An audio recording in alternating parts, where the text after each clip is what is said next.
நீங்கள் இது என்னென்றால் தவிசாளர் அனுப்புகிற கடிதம் முழுக்க காதல் கடிதம். சரியா? ஏனென்று கேட்டால் எந்த ஒரு நடவடிக்கையும் இல்லை. நீங்கள் இப்போ பசாவளானுக்கு என்ன வழக்கு போட்டாரா? தையிட்டு வியாரைக்கு மனதாக தீர்மானம் எடுக்க வழக்கு போட்டாரா? இன்றைய பவானி வீதி விடுவிப்புன்னு சொல்லி இதாண்டி போலீஸ்காரன் போட்டுட்டு போலீஸ்காரனுக்கு கடிதம் அனுப்புகிறார். நாங்கள் இப்படி பாதை துப்புரவாக போகிறோம் போலீஸ்காரனுக்கு லவ் லெட்டரை கூட அவன் வந்து சந்திரன் கதைக்கிறதுக்கு நிற்கிறான்.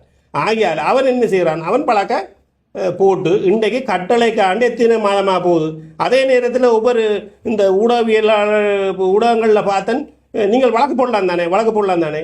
இந்த அதாவது போலீஸாரால் ஒரு சபைக்கு போடப்பட்ட வழக்கே இத்தனை மாதம் இழுபடுகின்றது என்றால் இந்த மக்களின் நிலை என்னென்று ஒரு சிந்தித்து பாருங்கள் பார்க்கலாம்.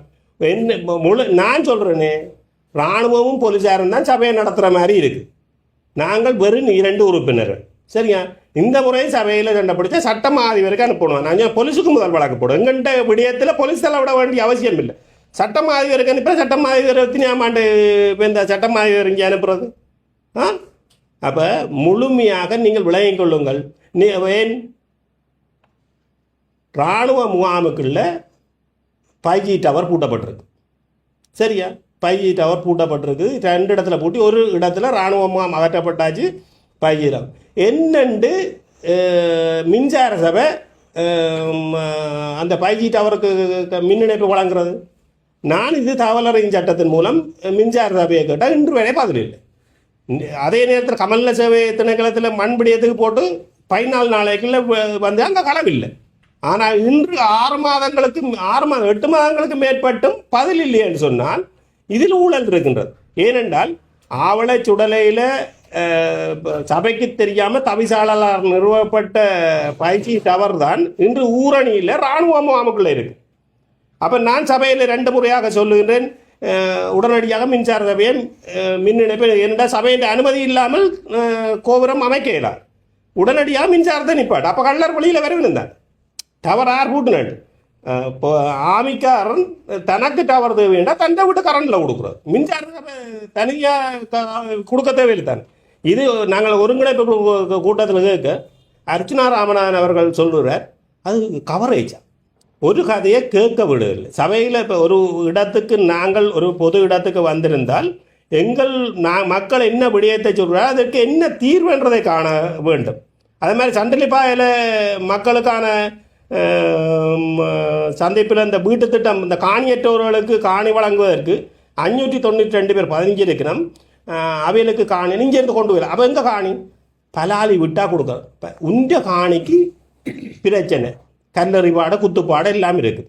ஆனால் இந்த உறுதி உள்ள காணிக்காரன் கொடுப்பானோ காணி. அப்போ எது தேவை, எந்த பிரச்சனை இருக்குது, என்ன இல்லை என்றதை விளங்கி கொண்டு ஒரு குழு கூட்டங்களில் கதைக்கப்படும் இல்லையா? அதை தெரியாமல் முழுமையாக ஒரு அந்த அக்கப்போரான இது ஒரு விடிவில்லாத, அதாவது சில சொல்லுவாங்கள்ல அட்டமத்து சனியன்ட்டா 2.5 வருஷம் இருக்கும், 7 சனியன்ட்டா 7.5 வருஷம் இருக்கும், இது 5 வருஷம் இருக்க போதும். அப்போ இன்னும் 3 வருஷம் இருக்கும். ஆகையால் இன்னும் தீர்க்கப்படாத விடயங்களாக இருக்கும். மற்றது இன்னொரு குறிப்பாக ஒரு விடயம் என்னென்று கேட்டால், ஜனாதிபதிக்கு அன்பான வேண்டுகோள். நான் ஒரு சபை உறுப்பினர் இல்லாமல் இலங்கை பிரஜையாக நான் உங்களோட நீங்கள் அண்மையில் பாராளுமன்றத்தில் தாண்டி இருக்க நீங்கள் இதை கட்டாயம் சொல்ல வேண்டிய விடயம் என்னென்று கேட்டால், அது 2019ஆம் ஆண்டு தேசிய வீடமைப்பு அதிகார சபையால் இந்த வீட்டு திட்டங்கள் வழங்கப்பட்டது. அதாவது 200 மில்லியன் ரூபாய்க்கு மேலே சரியா மக்களுக்கு வழங்கப்பட்டும் இருக்கின்றது. ஆனால் அந்த வீடுகள் இன்றைக்கு நிற்கதியாகி நிற்கிற நேரம் அதே தேசிய வீடமைப்பு அதிகார சபையால் இன்றைக்கு வீட்டு திட்டத்தை கொடுக்குறீர்கள். அதே 2019ஆம் ஆண்டு முன்னிறுத்தப்பட்ட பயனாளிகள் தான். அப்போ நான் பிரதேச உறுப்பினராக இருந்தேன். ஐக்கிய தேசிய கட்சியும் சுதந்திர கட்சியும் இணைந்து தான் நாங்கள் அப்போ ஆட்சியை நடத்தி இருந்தது. ஆகையால் எந்த ஒரு அரசியல் பின்னணியும் இல்லை. நாங்கள் போய் ஜிஎஸ்ஏ கேட்கலாம், டிஎஸ்ஏ கேட்கலாம், எந்த அரசியல் பின்னணியும் இல்லாமல் தான் வழங்கப்பட்ட இந்த வீடு அந்த மக்கள் நடுத்தருவில் இருக்கிறார்கள். இன்றைய 2019 2026 7 வருஷம் அந்த பிள்ளைகளே வளர்ந்திருக்கும் அந்த வீட்டில் அவர்களை நிற்கதியாக ஆக்கின அந்த நிதியை வழங்க வேண்டும். செங்கோல் தூக்கியது நாகரிகமா என்று கேட்கின்ற இந்த ஜனாதிபதி அதாவது இந்த மக்களுடைய நிதியை இன்று நீங்கள் ஜனாதிபதியாக இருக்கிறீர்கள், வார வேஷம் ஓடினால் இவர்கள் கொடுத்த வீட்டு திட்டத்தை அல்லது திட்டங்களை வருகின்ற ஜனாதிபதி கொடுக்காம விட முடியுமா? இல்லை, அது ஒரு அநாகரிகமான ஒரு நல்ல ஒரு சிறந்த தலைவன், சிறந்த பற்றாளன், மக்கள் மீது பற்றாளனாக உள்ளவன் ஒரு நாளும் அந்த நிதியை வழங்காமல் விட மாட்டார். ஆகையால் அந்த நிதியை நிச்சயமாக வழங்க வேண்டும், அதற்கான ஆவணம் செய்ய வேண்டும். மற்றது பிரதமருக்கு ஒரு வேண்டும். ஏன்னா கல்வி அமைச்சர் இருக்கிறவங்க சரோஜா என்ற முழுமையான பேர் தெரியல, போல்ராஜ், அவ கூறியிருக்கிற ஒரே மாதிரியான முன்பள்ளி கல்வின்னு சொல்லியிருக்கிறார். நான் கேட்குறேன்டா, வெறும் 6000 ரூபா. இன்றைக்கு ஆளுநருக்கு ஒரு நாளை சம்பள பணி கணக்கு பார்த்தாலே அதை விட கூடத்தான் இருக்கும். இந்த 6000 ரூபாவோட இந்த முன்பள்ளி ஆசிரியர்கள் இத்தனை வருடமாக கல்வி கற்பித்து கொண்டிருக்கின்றார்கள்.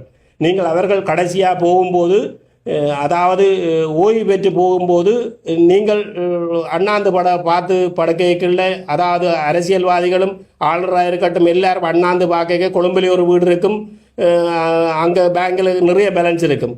ஆனால் அந்த முன்பள்ளி ஆசிரியர்களுக்கு விட்டம் மட்டும்தான் தெரியும். ஆகையால் அவர்களுக்குரிய நிதியை கூடுதலாக்கி அவர்களை நிரந்தர இதை செய்வதற்கு பிரதமரும் இந்த சரோஜா போல்ராஜ் அவர்களும் முன்னணியாக இருக்க வேண்டும். இதை இந்த ஊடகங்கள் நிச்சயமாக கருத்தில் கொண்டு, இப்போ நிறைய விடயங்கள் இருக்கிறது, முழுமையாக சொல்ல முடியாது. ஆகையால் இதை முழுமையாக முன்னுரிமைப்படுத்தி வீட்டு திட்டத்தையும் இந்த முன்பள்ளி ஆசிரியர்களுக்கான கொடுப்பனவையும் செய்யுமாறு அன்புடன் கேட்டுக்கொள்கிறேன்.